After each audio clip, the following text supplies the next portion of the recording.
Hi friends, আসসালামু আলাইকুম। One spoon রেসিপিতে আপনাদের সবাইকে স্বাগতম। আজকে আমি আপনাদের জন্য একটি তরকারি রেসিপি নিয়ে হাজির হয়েছি, আর এটা আমি রান্না করেছি চিংড়ি মাছ, বেগুন এবং সিমের বিচি দিয়ে। শীতের শেষের দিকে কিন্তু সিম পোক্ত হয়ে যায়, তো সেক্ষেত্রে সিম থেকে যদি বিচিগুলো বের করে পানিতে ভিজিয়ে রেখে ছিলে এটা যদি রান্না করা হয়, রান্নাটা অত্যন্ত সুস্বাদু হয়। আর সাথে যদি হয় চিংড়ি মাছ, তাহলে তার কোনো কথাই নেই। এখানে একটা বিষয় লক্ষণীয়, সিমের বিচি কিন্তু খুব নরম হয় এবং বেগুনও খুব নরম হয়, সহজে গলে যায়। তো দোনোটা সবজি আমি এখানে একসাথে ব্যবহার করেছি, সাথে দিয়েছি চিংড়ি মাছ। দেখতে যেমন সুন্দর, খেতে অত্যন্ত সুস্বাদু। এই রেসিপিটি কিন্তু রান্না করা অত্যন্ত সহজ, খুব ঝামেলামুক্ত ছাড়াই অত্যন্ত সহজে আপনি এই রেসিপিটি তৈরি করতে পারবেন। এবং এটা যেমনই দেখতে সুন্দর, খেতে অত্যন্ত সুস্বাদু এবং স্বাস্থ্যকর। তাহলে দেরি না করে আমরা আজকে রেসিপিটা শুরু করি। আশা রাখি পুরো রেসিপিতে আপনারা আমার পাশে থাকবেন। তাহলে শুরু করা যাক। রেসিপিটি তৈরি করার জন্য এখানে আমি পাত্রে দিয়ে দিচ্ছি তেল। এখানে আমি কুকিং অয়েল ব্যবহার করেছি। আপনারা যদি চান যে কোনো ধরনের কুকিং অয়েল এখানে ব্যবহার করতে পারেন। এখানে আমি অলিভ অয়েল ব্যবহার করেছি। এখন আমি এখানে দিয়ে দিচ্ছি চিংড়ি মাছ। এখানে আমি চিংড়ি মাছটা খুব ভালো করে ধুয়ে এবং পরিষ্কার করে নিয়েছি। এখানে আমি তেল গরম হওয়ার আগে কিন্তু চিংড়ি মাছটা দিয়ে দিলাম, সাথে দিয়ে দিলাম পেঁয়াজ। এখানে প্রায় 1 কাপের মতন আমি পেঁয়াজ নিয়েছি, এবং সাথে দিয়ে দিচ্ছি টমেটো। এখানে আমি একটা বড় টমেটোকে সুন্দর করে স্লাইস করে নিয়েছি, সাথে দিয়ে দিচ্ছি রসুন কুচি।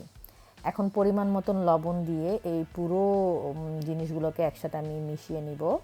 আমি সাধারণত চিংড়ি মাছ রান্নার ক্ষেত্রে গরম তেলে প্রথমে চিংড়ি মাছটাই দিই, কারণ এতে চিংড়ি মাছটা একটু ভাজা হয়ে গেলে খুব সুন্দর একটা ঘ্রাণ বের হয়, এবং ওই ঘ্রাণটাই কিন্তু পরবর্তীতে যখন আপনি তরকারিটা খাবেন, আপনার মধ্যে কিন্তু ওটা একটা ফ্লেভারফুল তৈরি করে। সো এখন আমি এটাকে খুব ভালো করে নেড়ে দিব এবং মিশিয়ে নিব। অপেক্ষা করব যেন সব কিছু ভালো মতন ভাজা হয়ে যায়। এখানে কিন্তু পুরো রান্নাতে আমি চুলার আঁচটা ছোটো করে রাখবো। আমি সাধারণত চুলার আঁচটা লোতে রেখে পুরো রান্নাগুলো কমপ্লিট করি। এখন আমি এটাকে খুব ভালো করে নেড়ে চেড়ে ভেজে নেব। অপেক্ষা করব যতক্ষণ না পেঁয়াজগুলো নরম হয়ে আসে। আমার রেসিপিগুলো যদি আপনাদের ভালো লেগে থাকে, তাহলে অবশ্যই লাইক, কমেন্ট, শেয়ার করবেন, এবং ছবি তুলে আমার ফেসবুক পেজে শেয়ার করবেন। আমার দেখতে ভালো লাগবে। এখন আমি এটাকে খুব ভালো করে ভেজে নিচ্ছি। আমি রান্নার ক্ষেত্রে অনেক সময় ধরে কিন্তু মশলাগুলোকে খুব ভাজার চেষ্টা করি, তাহলে কিন্তু রান্নাটা অনেক স্বাদ হয়। এখানে আমি এখন দিয়ে দিলাম আদা, রসুন এবং কাঁচামরিচ বাটা 1 টেবিল চামচ। আপনারা যদি চান কাঁচামরিচ বাটাটাকে স্কিপ করতে পারেন। যে এটা ডিপেন্ড করে কে কী ধরনের ঝাল খেতে চায়।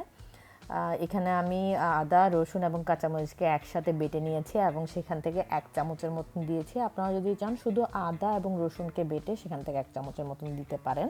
এখন আমি এটাকে ভালো করে নেড়েচেড়ে কষিয়ে নিব, এবং যখন আমার কষানো হয়ে যাবে তখন আমি এখানে মশলা দিয়ে দিব। এখানে আমি দিচ্ছি হলুদ 1 চামচের মতন এবং মরিচ 1 চামচের মতন। মশলার বিষয়টা আসলে ডিপেন্ড করে এক একজনের রান্নার উপর। কেউ কোনো জিনিস কম খান, বেশি খান, তো সেই হিসাবে আপনারা আপনাদের পরিমাণ অনুযায়ী দিয়ে নেবেন। এখন আমি এখানে পরিমাণ মতন লবণ দিয়ে এটাকে খুব ভালো করে নেড়ে চেড়ে মিশিয়ে নিব। দেখুন, আমার কিন্তু অলরেডি পেঁয়াজ থেকে, টমেটো থেকে এবং চিংড়ি মাছ থেকে অনেক পানি বের হয়েছে। তো এখানে আমি মশলা কষানোর জন্য এক্সট্রা কোনো পানি দিচ্ছি না। এখন আমি এখানে সিমের বিচিটা দিয়ে দিব। যেহেতু আমি সারা রাত সিমের বিচিটা ভিজিয়ে রেখেছিলাম, তো সিমের বিচিটা দেওয়ার পর কিন্তু সিম থেকে একটা পানি বের হবে। যেহেতু অল্প আছে আমি রান্না করব, সেহেতু এখানে পানিটা এই মুহূর্তে লাগবে না। আমি অল্প আছে সিমটাকে কষিয়ে নেওয়ার চেষ্টা করব। আমার রেসিপিগুলো যদি আপনাদের ভালো লাগে, তাহলে অবশ্যই লাইক, কমেন্ট, শেয়ার করবেন, এবং কোথা থেকে আমার রেসিপিগুলো দেখছেন আমাকে কমেন্টের মাধ্যমে জানাবেন। এখন আমি এটাকে খুব ভালো করে নেড়ে চেড়ে মিশিয়ে দিচ্ছি। আপনারা দেখুন কালারটা কত সুন্দর এসছে। এখানে কিন্তু সবুজ সবুজ সিমের যে কালারটা, সেটার সাথে কিন্তু মশলার যে রেড অরেঞ্জ কালারটা খুব দেখতে সুন্দর লাগছে। এখন আমি এখানে এটাকে ঢাকনি লাগিয়ে দিব, কষিয়ে নিব 5 মিনিটের জন্য। 5 মিনিট পর এখন আমি আবার ফিরে এলাম। এটাকে একটু দেখব। দেখুন এখানে কিন্তু পানি বের হয়েছে। সো এই পানির মধ্যেই কিন্তু এটাকে খুব ভালো করে আমি নেড়ে চেড়ে কষিয়ে নিচ্ছি। আমার রেসিপিগুলো যদি আপনাদের ভালো লেগে থাকে, তাহলে অবশ্যই লাইক, কমেন্ট, শেয়ার করবেন, এবং সাবস্ক্রাইব করে আমার পাশে থাকবেন। এখন আমি এটাকে খুব ভালো করে নেড়ে চেড়ে এখন এখানে বেগুন দিয়ে দিচ্ছি। এখানে আমি মাঝারি টাইপের বেগুন নিয়েছি, যে বেগুনগুলোকে আমি 4 পিস করে কেটেছি এবং বেগুন কেটে রাখার পর এটাকে পানিতে ভিজিয়ে রেখেছি।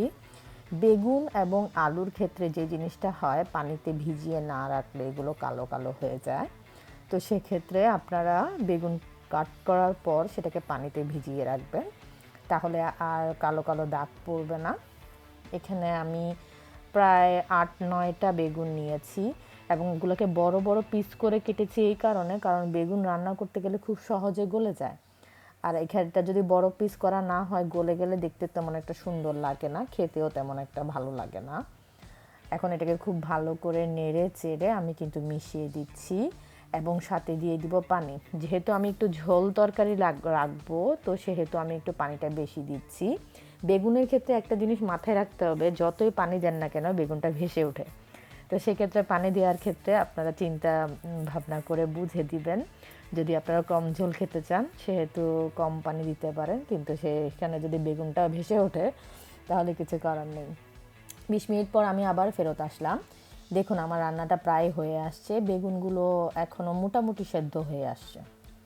সো এই অবস্থায় আমি এটাকে নেড়ে ছেড়ে দিচ্ছি এবং অপেক্ষা করব যাতে কমপ্লিটলি সেদ্ধ হয়ে যায়। আমার রেসিপিগুলো যদি আপনাদের ভালো লেগে থাকে তাহলে অবশ্যই লাইক, কমেন্ট, শেয়ার করবেন। এখন আমি ঢাকনিটা লাগিয়ে দিচ্ছি। চুলার আঁচটা কিন্তু লোতেই ছিল। 5 মিনিট পর আবার এসে ঢাকনিটা উল্টিয়ে এখন এখানে আমি ধনিয়া পাতা দিয়ে দিচ্ছি। একটা সুন্দর ঘ্রাণ বের হয় এই অবস্থায় ধনিয়া পাতাটা দিলে। আশা রাখি আমার আজকের রেসিপি আপনাদের ভালো লেগেছে। বাস রান্নাটা তৈরি। এখন আমি এটাকে সার্ভ করলাম। দেখুন দেখতে যেমন সুন্দর, খেতে অত্যন্ত সুস্বাদু এই রেসিপি। তাহলে আজকে এ পর্যন্তই। আল্লাহ হাফেজ।